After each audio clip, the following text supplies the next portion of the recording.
Ugh, you said you were over him, but his hoodie is still in your rotation. It's time. Grab your phone, snap a few pics, and sell it on Depop. Listed in minutes with no selling fees. And just like that, a guy 500 miles away just paid full price for your closure. And right on cue. Hey, still got my hoodie? Nope.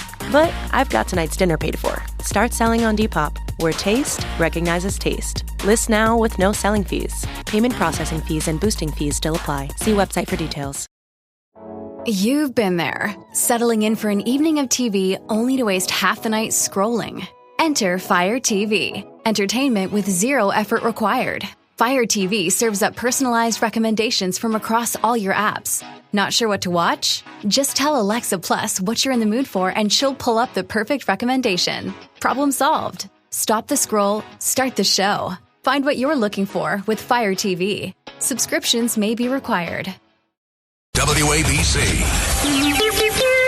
It's the 77 WABC News Hour. Talking the news with Noah Layden. All the news you need to know with Joe Nolan, traffic, Justin Ellick, sports. And now, Talking the news with Noah on 77 WABC. Yes, that's me. Good morning. It is Friday, March 20th. Your forecast from the 77 WABC Weather Center. Mix of sun and clouds today. Could see a pop-up shower, but warmer than it has been. The high 58, and then the weekend looks pretty good. Saturday, sun and clouds, high 57. Sunday morning clouds, afternoon sunshine, high 61.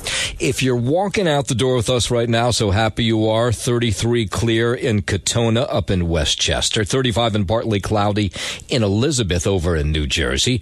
And it's 34 and clear right outside our Midtown studios. This is the Top 5 at 5. It was a wild kidnapping and police chase from New Jersey into the city. One local school under fire for offering internships at an ICE detention center. Those subway cars with orange and yellow seats are about to go bye-bye. A group of women are going around ripping off city jewelry stores. And the Department of Sanitation says, yes, it's watching dog owners and what their dogs do. All right, let's get into it at 5 o'clock. A bicyclist dead, another critically injured after a car hit them. Other vehicles, Harlem last night. This crash happened about 8 o'clock. This was West 125th Street, Frederick Douglass Boulevard, just outside the Apollo Theater. It was like an explosion. Hit the gray car that was waiting over here. Then the pieces, they flew off, hit my car too, and then when he hit the gray car, he ran into the truck over there. I was panicked. I was in shock.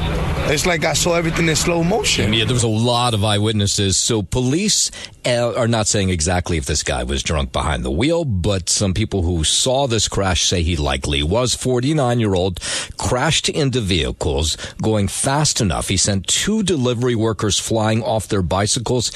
He killed one of them, critically injured the other. The victim was pronounced dead at Mount Sinai Hospital. Here's more people from the scene who saw this all play out last night about 8 o'clock. Yeah, it seems like the person lost control of the car. He was coming from 8th Avenue going this way, and he hit the 2 delivery guys and then just went across. He thinks he was maybe under the influence, maybe drunk or something else. Yeah, sounds like it. The driver also struck a tractor trailer, an unoccupied NYPD vehicle before the driver was pulled out to be treated for injuries, and then he was questioned by police. So far, no charges have been filed. I imagine those are still pending. We'll hear about them a little bit later this morning. You know, we're finding out now about an Alaska Airlines 737 and a FedEx 777 cargo plane that nearly collided as they were attempting to land at Newark Airport Tuesday night. The incident happened as the Alaska flight arrived from Portland. The FedEx plane was coming in from Memphis. And this is from preliminary data that we've seen that's been given to us. It shows the FedEx plane just missing the other plane by 300 to 325 feet. Here's what it sounded like in air traffic control. Alaska 294, go around, fly runway heading, maintain 2000. Alaska 294, North Tower runway, go around. Yeah, so it was pretty calm. The incident comes just 2 weeks after a Singapore Airlines plane clipped its wings with the tail of a Spirit Airlines plane that was parked. In that case, the planes were in an area of the airport where air traffic controllers do not control the traffic. 5:03, let's go up to Yonkers. Just a horrendous story. An 18-year-old college student who's from Yorktown Heights shot and killed while she was walking with friends near the Loyola University campus in Chicago. This was Thursday morning. Sheridan Gorman was with a group of friends when a man approached them, took out a gun, opened fire in their direction. Gorman was shot in the head, pronounced dead at the scene. Nobody else was injured. Police say the young woman was not the intended target.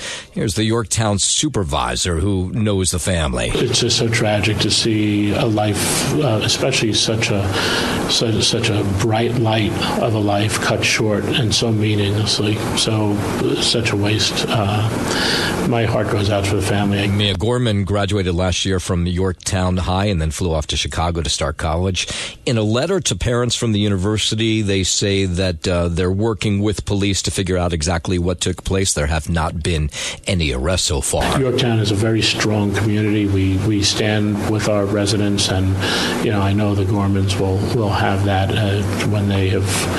when they open up and reach out for what their needs are. We will be there for them. I mean, it is your worst nightmare come true when you send your kid off to college. 5:04, there was a big welcome home rally for the Bronx student who is back in New York after spending 10 months in ICE custody. Mayor Mamdani met with Dylan Contreras in the East Village yesterday to celebrate his release. He belongs in New York City. This city has been missing him, and we are so grateful.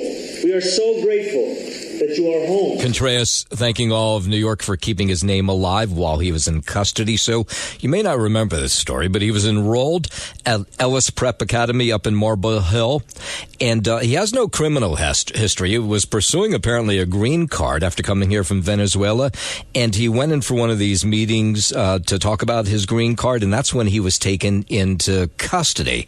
So you had the local lawmakers working to free him, and they were able to do so. This is a rare, bright day in the last year of torment from the Trump administration. Yeah, that was Governor Hochul yesterday at that rally for him. 5:05, a suspected New Jersey kidnapper arrested here in the city after just what was a wild rush hour police chase yesterday. Here's what we know now. Hoboken police chased the alleged kidnapper to Brooklyn's Belt Parkway Thursday afternoon via Staten Island. There were several car crashes along the way on the Belt, one of which involved a cop car. Several officers hurt. Nothing serious, we're told. The NYPD says New Jersey police notified them about the chase along the way. The driver apprehended shortly after 4 p.m. near Cropsey Avenue, uninjured. There was someone in the car besides the driver, but no details yet. I'm Sarah Lee Kessler. NYPD releasing video now of 3 women wanted in connection to jewelry heists in Manhattan and Brooklyn. Police say the trio allegedly targeted 3 stores in less than 5 hours on March 9th. 2 Catburg locations were struck, one on Center Street and Soho, and then the flagship store on North 7th Street in Williamsburg. Nearby Gorgiana on North 6th Street was then robbed. Police say 2 of the women would distract employees while the third would swipe jewelry from the display cases. More than $41,000 of jewelry was nabbed. No one was hurt in the heists.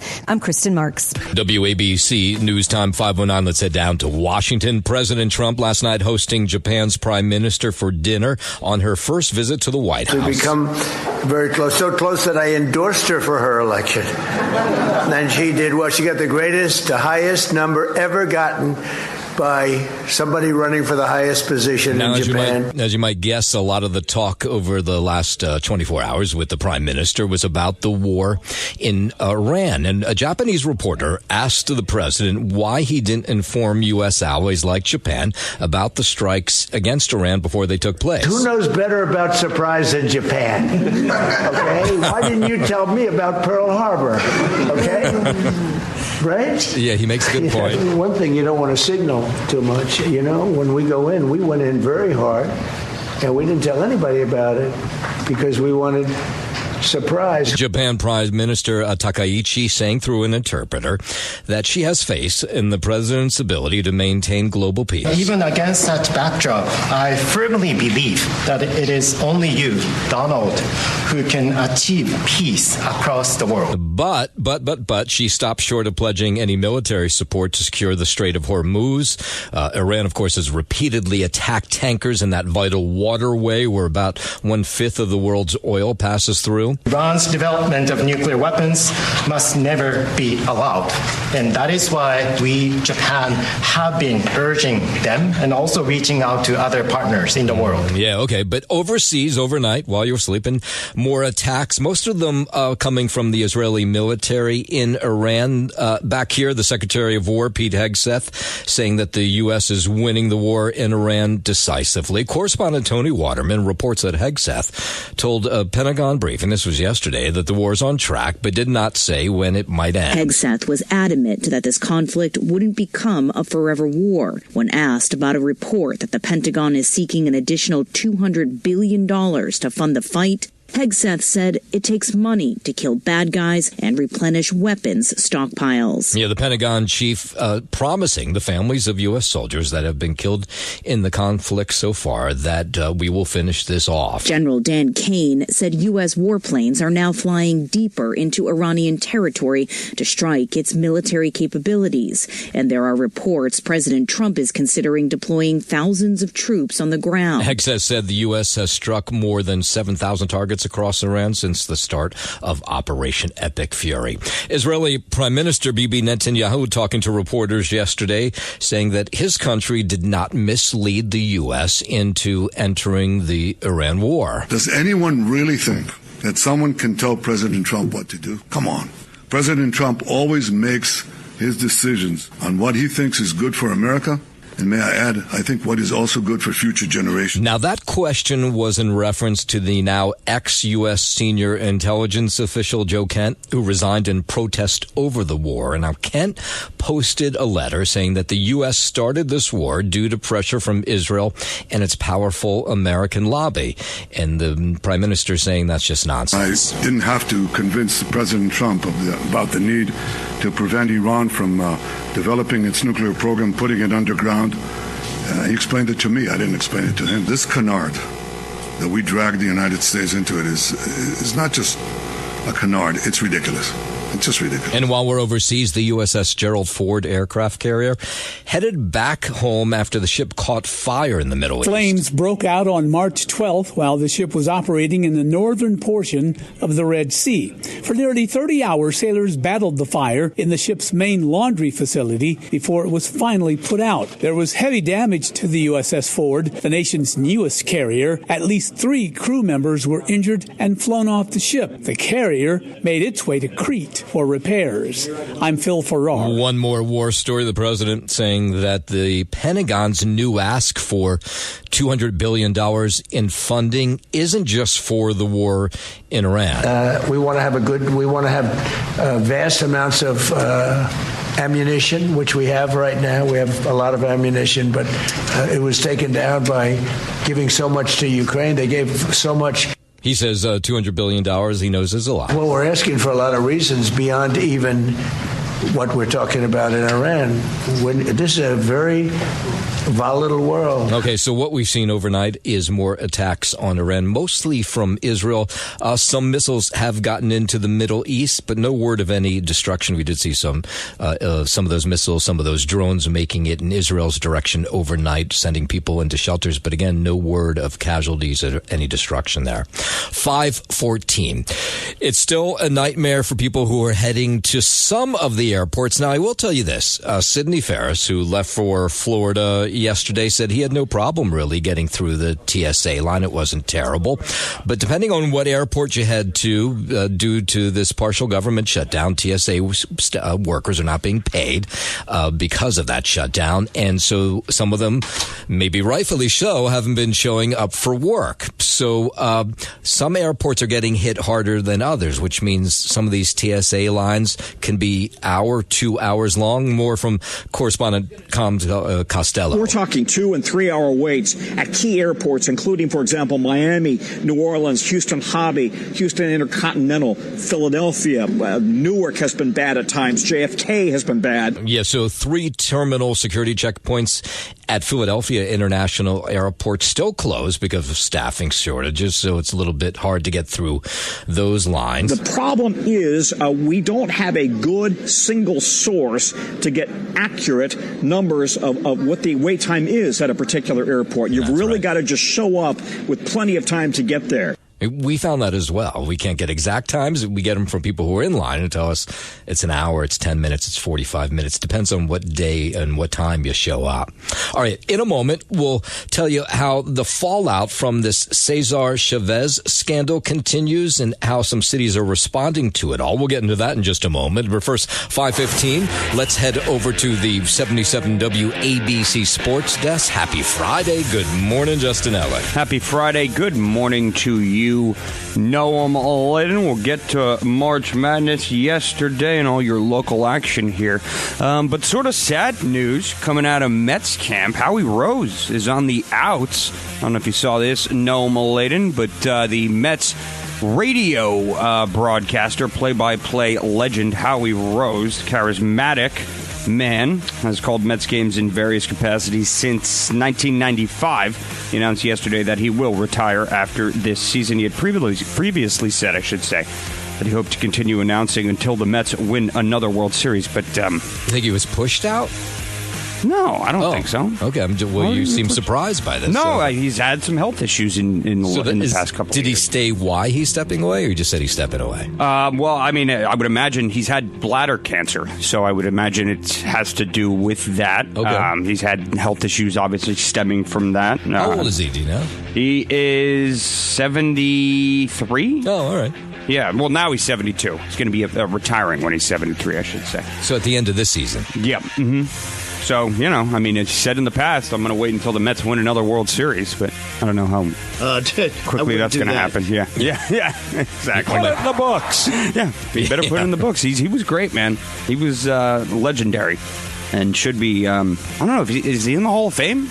He should be in the Hall of Fame. I don't think so. Yeah. He's not. He should be. He definitely should be. And nobody knows more about the Mets. Oh, my God. This guy's a genius. Yeah, seriously. And he's just great. Yeah.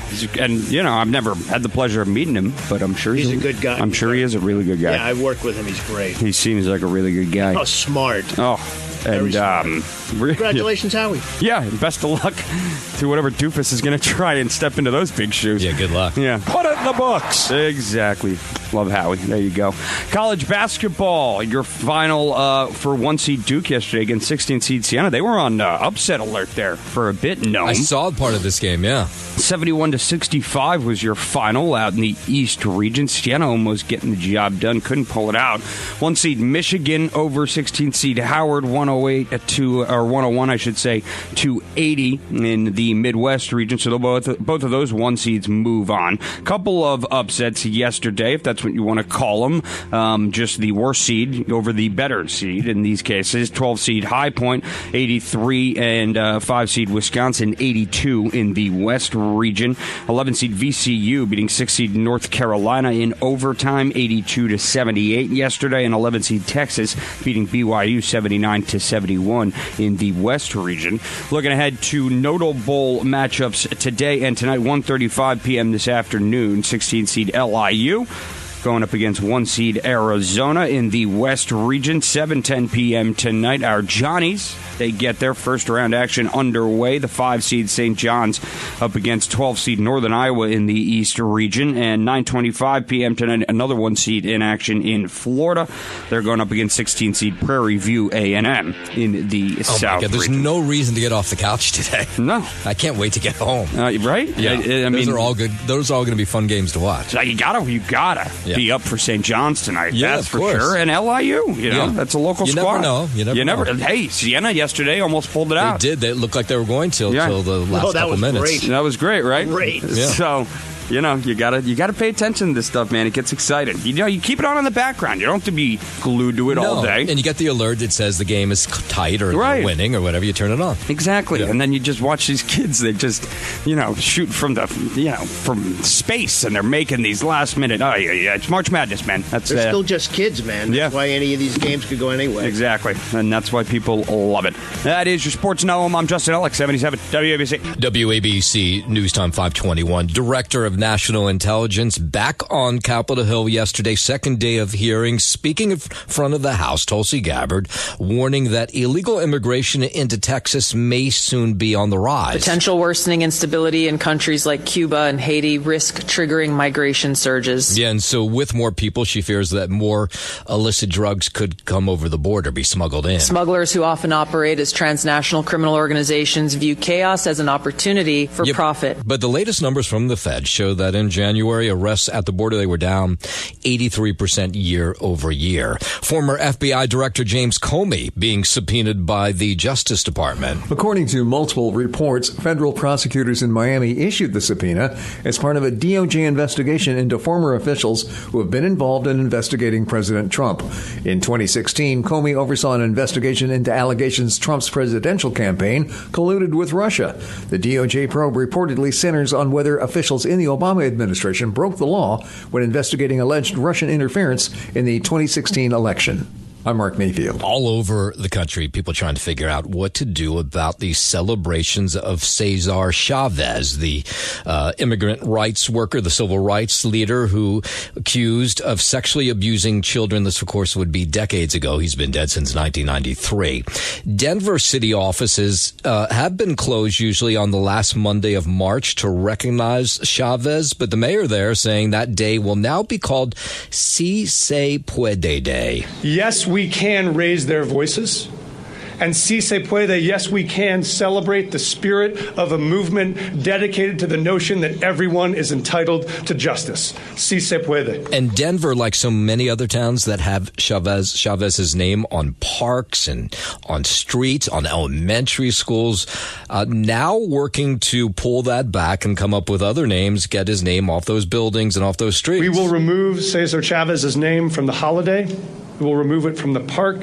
We will remove the bust and the plaque in his honor. These allegations all coming in a New York Times piece where some women have come forward. Across our community, people are grieving, questioning, trying to make sense of something that feels so painful and so personal.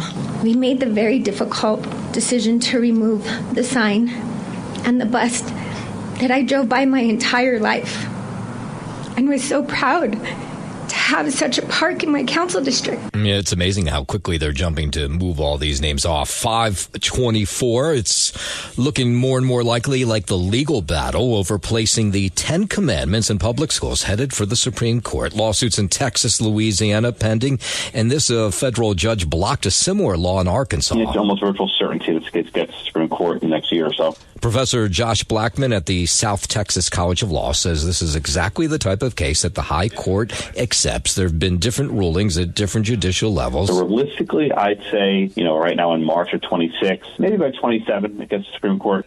Yeah, so they usually take up a case when the lower courts of appeals are divided. Yeah, so now it heads for the Supreme Court. 525, a new study says that heart benefits from GLP drugs begin to fade soon after patients stop taking the medication. Past studies have found that a major benefit of the medication is that it greatly reduces the risk of heart attacks. But now a large study in Missouri has found that heart attack risks begin to return as early as 6 months after stopping the drug.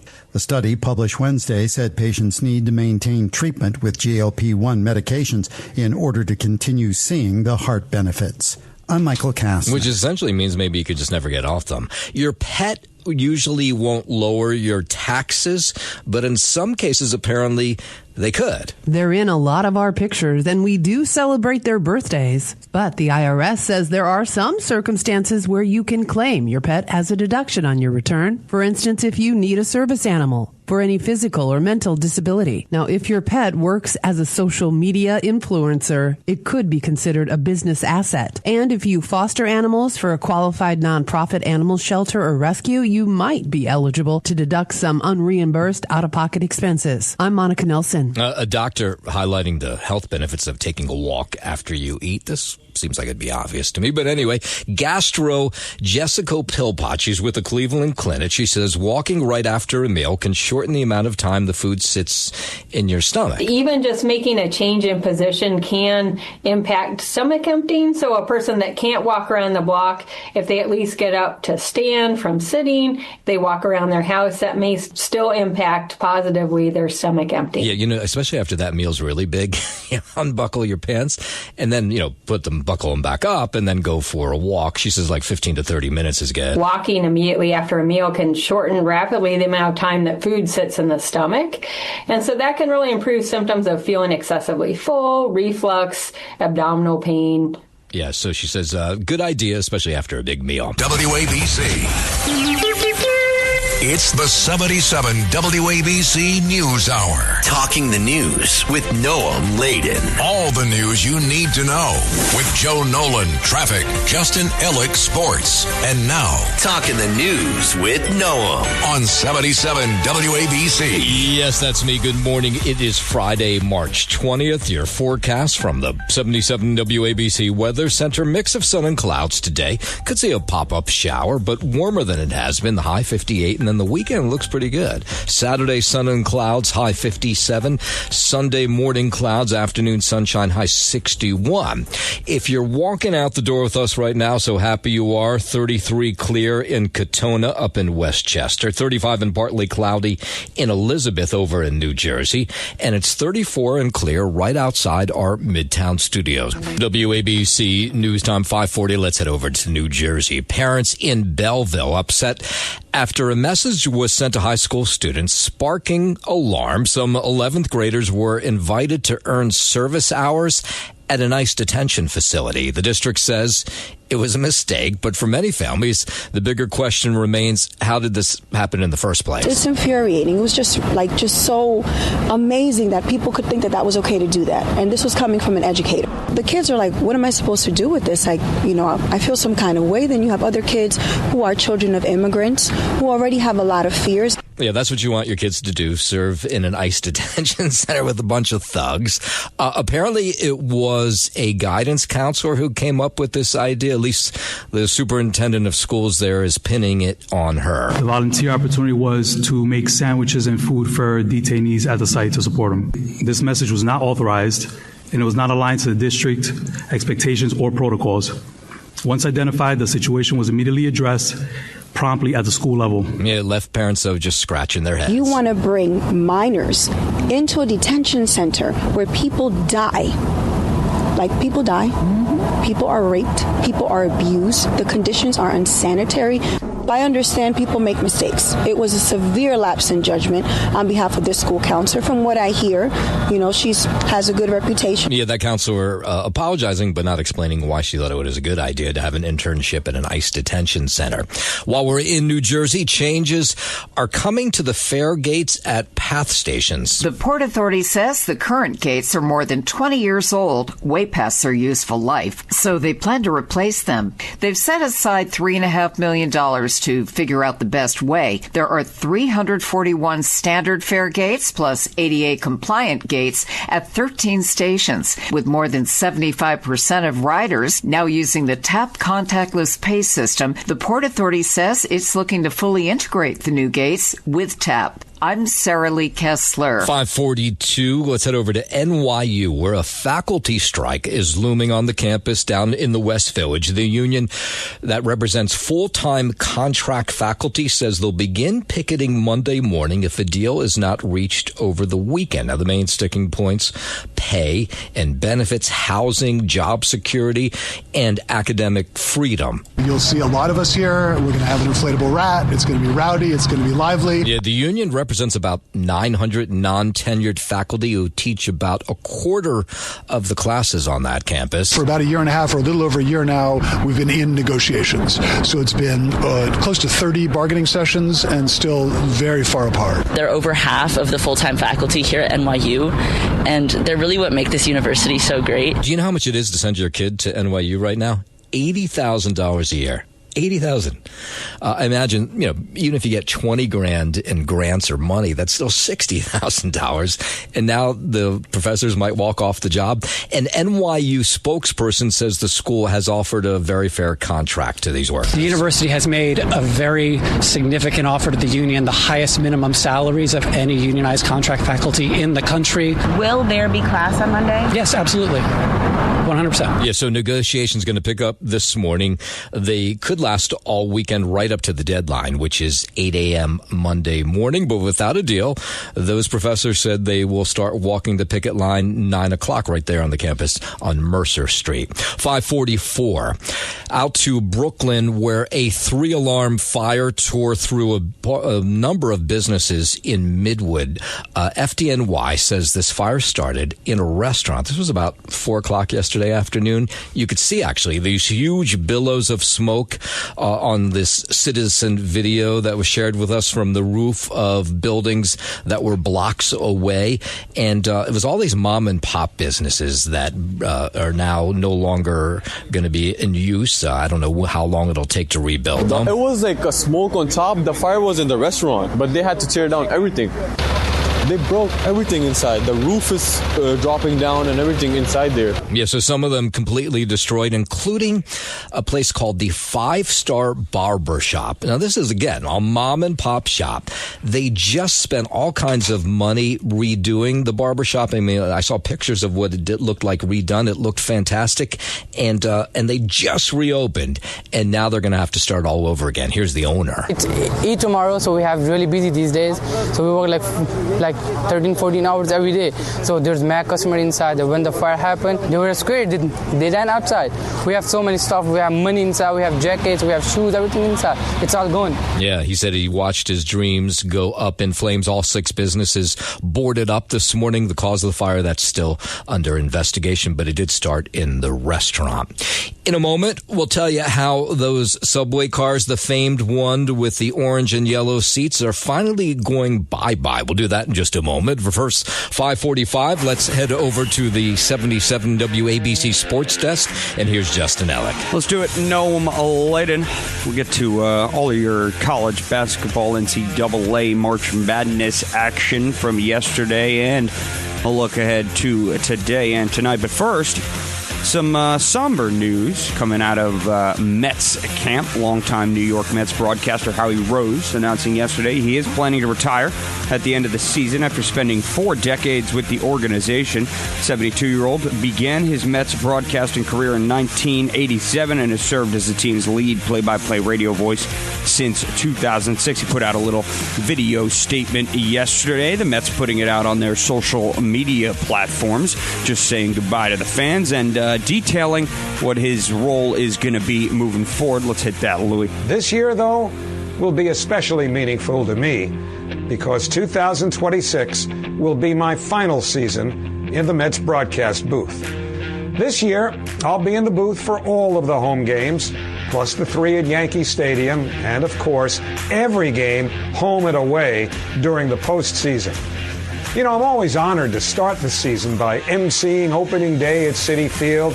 But this year in particular, I would like nothing better than to bookend that by serving as Master of Ceremonies on the steps of City Hall after a trip down the Canyon of Heroes immediately following the season. Yeah, good luck with that. That would make this dream that I've lived complete.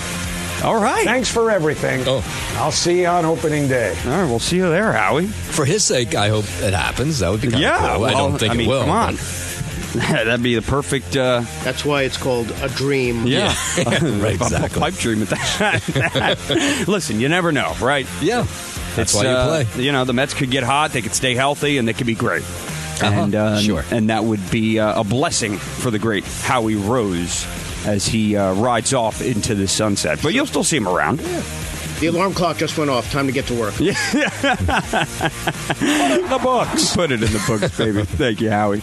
Well, now we'll head to March Madness. Yesterday, 1 seed Duke, they're on upset alert a little bit, going up against 16 seed Siena, local squad here. They do prevail in the end, 71-65 out in the East region. 1 seed Michigan beating Howard easily, 101-80. The 16 seed there in the Midwest region. Upset alert a bit yesterday. 12 seed High Point over 5 seed Wisconsin, 83-82 in the West region. By the way, I had that in my bracket. Oh, did you now? I also had VCU in my bracket. Why? As an upset. What's your... I'm Notre Dame, or Noam Tradamus. Yeah. Okay. Yeah.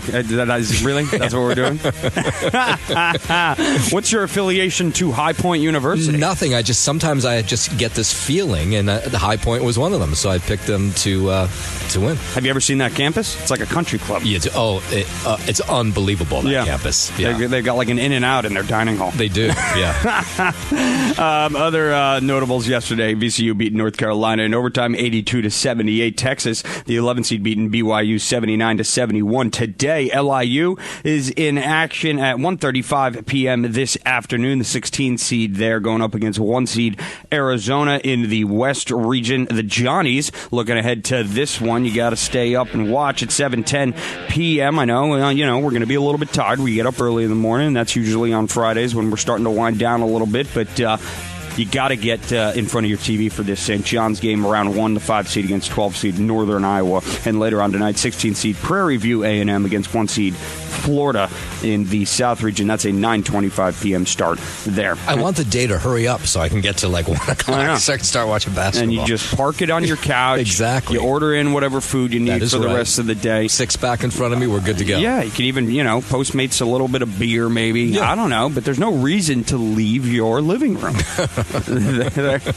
There just isn't. And that's the way we like it, Noam Layden. That is. That's your sports. I'm Justin Ellick on 77 WABC. It is a great time of year. No doubt Joe Nolan will be doing the same thing. You're going to be watching some basketball today? Yeah, except I may need a 12-pack instead of, that's a long day. Yeah, it is a long day. Yeah. A long day. Maybe I'll get you a case or a keg. No. Okay. Let's not get ridiculous, but 12 would be probably about right. WABC News Time 552. Just a horrendous story out of Yorktown Heights. A family sends their daughter to Loyola University in Chicago, and yesterday she was shot to death off the campus.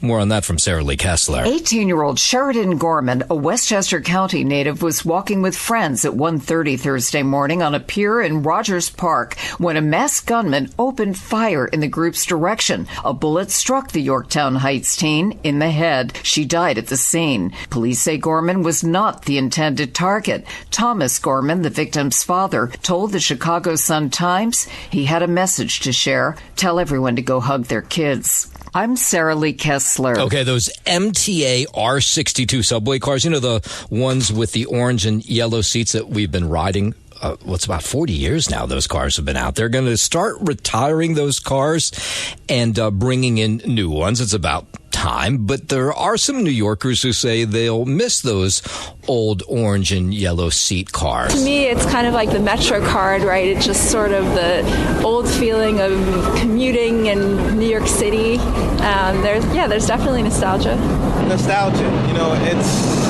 We grew up riding those trains, so, it's going to be sad when they're gone. So the MTA announcing yesterday that they're replacing all those cars with brand spanking new ones, which is good after 40 years. Putting out an RFP for the MTA's largest ever order of subway cars. We all have a soft spot for the older cars, especially the orange and yellow seats. These old cars break down much more frequently than the new cars.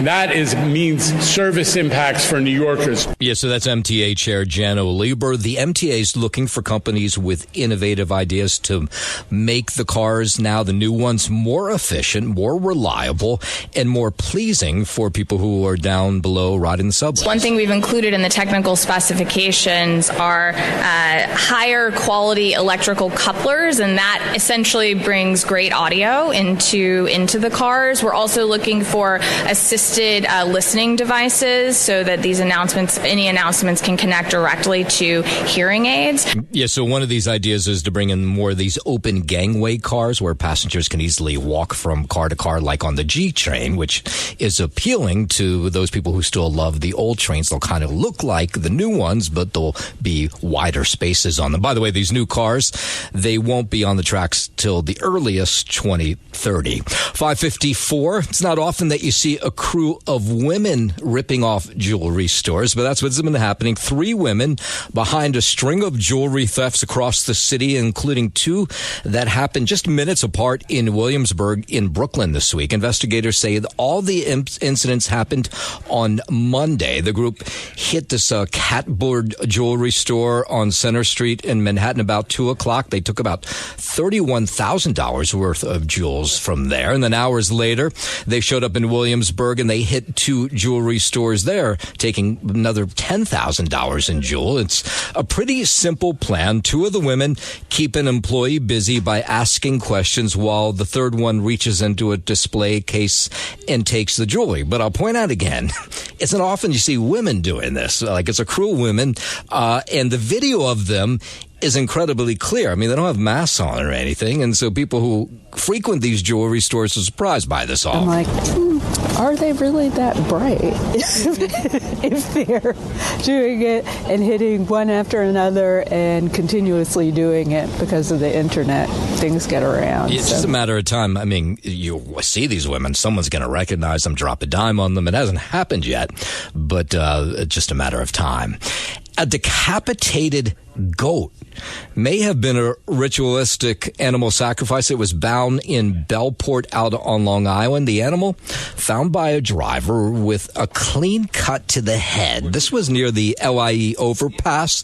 The driver who found it originally thought it was a dog, and that's why they pulled over. That's pretty nasty. That's a little disturbing. I mean, beheading of anything is kind of disturbing. The SPCA are now offering a $5,000 reward for information that leads to an arrest and conviction to whoever did this really disturbing act to a goat.